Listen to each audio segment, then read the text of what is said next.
जब किसी जवान को जवानी मिलती है उसकी जिंदगी बदल जाती है, जब किसी नेता को कुर्सी मिलती है उसकी खोपड़ी बदल जाती है।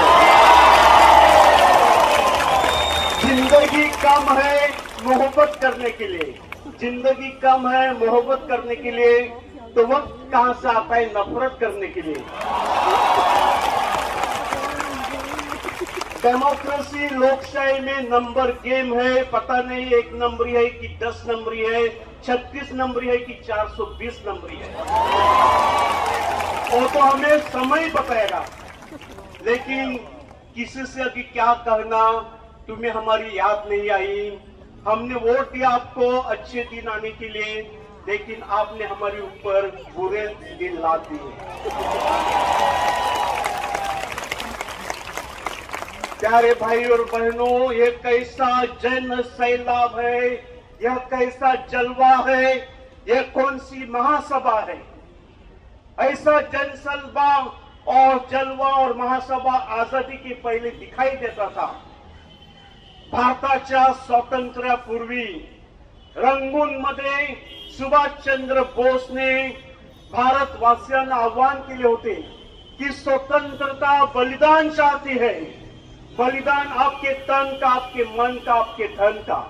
आपने आजादी के लिए बहुत कुछ किया है, लेकिन इतने से उसकी ताज बुझ नहीं सकती। अभी आपको बहुत कुछ करना बाकी है और देश की स्वतंत्रता को ऐसे लोगों की आवश्यकता है जो स्वतंत्रता के चरणों पर अपने हाथ से अपना सिर काट के चढ़ा दे। मैं तुमसे वादा करता हूं कि तुम मुझे खून दो और मैं तुम्हें आजादी दूंगा। प्यारे भाई और बहनों, देश की आजादी में सब भारतीयों ने खून बहाया। सर्व भारतीय लोकांनी आजादीसाठी रक्त सांडले होते। त्यामध्ये बाळ गंगाधर टिळका बरोबर आपले काका बाप्टिस्टा होते। त्याचबरोबर गोवा लिबरेशन मध्ये पीटर एल्वरिस, फ्रान्सिस मिनेजेस, केरळ मधील बॅरिस्टर जॉर्ज आणि तामिळनाडूतील जेसी कुमारप्पा सुद्धा होते।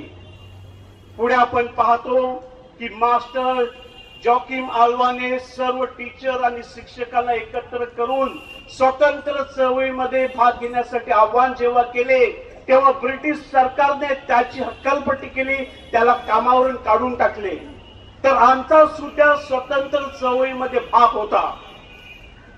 फक्त हिंदू लोकांनी भारत घडविला नाही, परंतु जे सेक्युलर लोक आहेत, मुस्लिम लोक आहेत, ख्रिश्चन लोक आहेत, जैन आहेत, बौद्ध आहेत, शीख आहेत, या सर्वांनी भारत घडविण्यामध्ये त्यांनी लढा दिला। एक लेखक म्हणतो की मी हिंदू राष्ट्रामध्ये राहत नाही आणि ज्या दिवशी भारताची हिंदू राष्ट्रामध्ये घोषणा होईल, भारताची परिस्थिती पाकिस्तानी आणि अफगाणिस्तान सारखी होईल।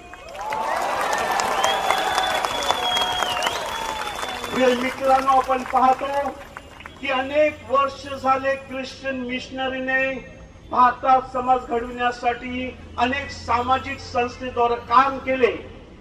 आपण पाहतो कन्याकुमारी ते काश्मीर, गुजरात ते बंगाल पर्यंत अनेक आपल्या सामाजिक संस्था आहेत, शाळा आहेत, कॉलेज आहेत, आपले हॉस्पिटल आहेत, अनाथ आश्रम आहेत, वृद्ध आश्रम आहेत।